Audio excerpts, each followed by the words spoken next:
इसीलिए अल्लाह ताला ने मर्दों को भी हुक्म दिया और औरतों को भी हुक्म दिया कि वो अपनी निगाहों को नीची रखें। सूरे नूर की आयत नंबर 31 और 32 आप उठाइए। कुल लिल मोमिनीन यगुज़्ज़ू मिन अबसारिहिम व यहफ़ज़ू फुरूजहुम। ऐ नबी, आप ईमान वाले मर्दों से कह दीजिए कि वो अपनी निगाहों को नीची रखें और अपनी शर्मगाह की हिफाजत करें। जब तक इंसान की निगाह सही नहीं होगी, इंसान की नजर सही नहीं होगी, तब तक शर्मगाह की हिफाजत नहीं हो सकती। जब नजरों का गलत इस्तेमाल होगा तो शर्मगाह का भी गलत इस्तेमाल ऑटोमेटिक। आज मोबाइल का दौर है, इंटरनेट का दौर है। आज अगर सबसे ज्यादा कोई गुनाह हो रहा है तो नजरों का गुनाह हो रहा है, नजरों का जिना हो रहा है, आंखों का जिना। अल्लाह के नबी फरमाते हैं अल ऐनानि ज़िनाहुमन नज़र, आंखों का जिना गलत चीजों को देखना है। वल उज़नानि ज़िनाहुमल इस्तिमा, कानों का जिना गलत चीजों को, गंदी बातों को सुनना है। वल लिसानु ज़िनाहुल कलाम, जुबान का जिना गलत बातों को मुंह से निकालना है। वल यदु ज़िनाहल बत्शु, और हाथ का जिना गलत चीजों को टच करना और छूना है। वर रिजलु ज़िनाहल खुता, और पैर का जिना गलत चीजों की तरफ चल के जाना है। वल क़ल्बु यहवा व यतमन्ना, और इंसान के दिल में गलत चीजों का ख्याल पैदा होता है। वल फर्जु युसद्दिक़ु ज़ालिका व युकज़्ज़िबुहु, और उसके बाद इंसान की शर्मगाह या तो वो गलत काम कर डालती है या बच जाती है। तो नजर से शुरुआत होती है। इसीलिए अल्लाह ताला ने सबसे पहले नजरों की हिफाजत करने को,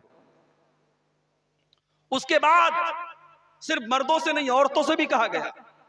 वकुल्लिल मुमिनाति यग़ज़ुज़्न मिन अबसारिहिन्ना व यहफ़ज़्न फुरूजहुन्ना। ऐ नबी, आप ईमान वाली औरतों से कह दीजिए वो अपनी निगाहों को नीची रखें और अपनी शर्मगाह की हिफाजत करें। अब औरत अपनी शर्मगाह की हिफाजत कैसे करेगी? उसके लिए बहुत जरूरी चीज है औरत का पर्दे में रहना और औरत का अपने हुस्न और अपनी खूबसूरती को छुपा करके रखना। इसलिए आगे अल्लाह ने फरमाया वला युबदीन ज़ीनतहुन्न इल्ला मा ज़हरा मिन्हा। ऐ ईमान वाली औरतों, तुम अपनी जीनत को किसी गैर मर्द के सामने जाहिर मत करो। अब जीनत के अंदर औरत का चेहरा भी आ गया, औरत का पूरा बदन आ गया, औरत के जेवरात आ गए, औरत के जिस्म के नशेबो फराज आ गए। औरत सर से पैर तक जीनत है और अल्लाह ने कहा तेरी जीनत तुझे गैर मर्दों के सामने जाहिर नहीं कर। उसके बाद फरमाया वल यज़रिबन बिखुमुरिहिन्ना अला जुयूबिहिन्ना। ऐ मुसलमान औरतों, तुम्हें अपना दुपट्टा अपने सीने पर रखना है, अपने गरेबान पे रखना है। भाई के सामने भी, बाप के सामने भी, ससुर के सामने भी, महरम रिश्तेदार के सामने भी, जब भी तुम रहो अपने सर पे दुपट्टा रखो, अपने सीने पर दुपट्टा रखो। अल्लाह, कुरान करीम जैसी अजीम किताब, उसमें अल्लाह ताला ने औरत के दुपट्टा रखने का तरीका बताया है। इसका मतलब यह हुआ कि औरत का दुपट्टा और औरत का पर्दा ये कोई मामूली बात नहीं है, ये अल्लाह की नजर में बहुत बड़ी बात है। अल्लाह ने कुरान में इसको बयान किया। मेरी प्यारी माँ और बहनों, आज औरत के सर से दुपट्टा छीन लिया गया है। आज मुसलमान औरत के सर से उसका दुपट्टा छीन लिया गया है। आज मुसलमान औरत पर्दे और दुपट्टे को से आजाद होना चाहती है और दुनिया यही चाहती है कि औरत इस दुपट्टे से आजाद हो जाए। मगर मैं आपसे कहना चाहता हूं मेरी प्यारी माओ बहनों, अगर आपको जन्नत में जाना है, अगर आप अल्लाह ताला को खुश करना चाहती हैं, जन्नत में जाना चाहती हैं, तो आप अपने पर्दे से कभी समझौता न करें, आप अपने दुपट्टे से कभी समझौता न करें। जन्नत की औरतों के बारे में भी अल्लाह के नबी फरमाते हैं कि वो दुपट्टे वाली होंगी, वो हया वाली होंगी। हदीस के अल्फाज हैं, अल्लाह के नबी फरमाते हैं लवित तलात इला अहली दुनिया लमलात मा बैनहुमा रिहा। अगर जन्नत की औरतें जमीन की तरफ झांक दें, जमीन की तरफ एक नजर डाल दें, तो जमीन और आसमान के दरमियान की जितनी फजा और जितना माहौल है सब खुशबू से भर जाए।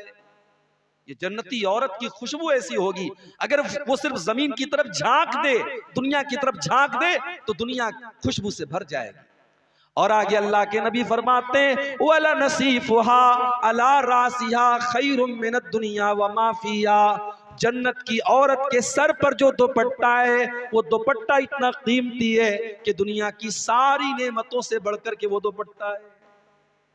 इसका मतलब ये हुआ कि जन्नत के अंदर जो हूरें होंगी, जो जन्नती औरतें होंगी, वो भी दुपट्टा अपने सर पे रखने वाली होंगी, वो बेहया नहीं होगी, वो बेपर्दा रहने वाली नहीं होगी, वो शर्मीली होगी, वो हया वाली। उसके बाद अल्लाह ताला ने लिस्ट बयान की कि किन किन रिश्तेदारों से औरत को पर्दा करने की जरूरत नहीं है।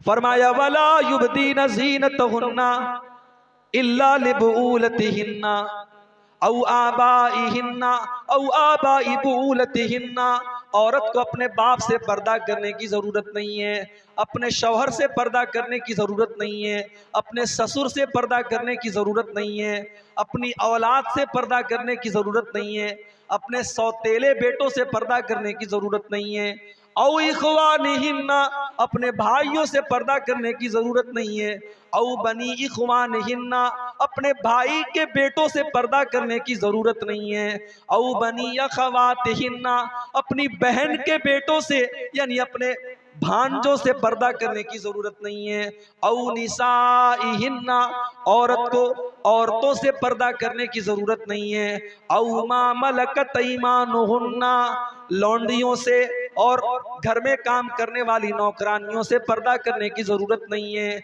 अवित्ताबीना गैर उलिल इरबति मिनर रिजाल, या घर में काम करने वाले बहुत बूढ़े मर्द जिनके अंदर कोई ख्वाहिश नहीं बची है, उन बूढ़े मर्दों से भी तुम्हें पर्दा करने की जरूरत नहीं है, अवित्तिफलिल्लज़ीना लम यज़हरू अला औरातिन निसा, और इतने छोटे बच्चों से भी पर्दा करने की जरूरत नहीं है जो अभी मर्द और औरत की राज की बातें नहीं जानते।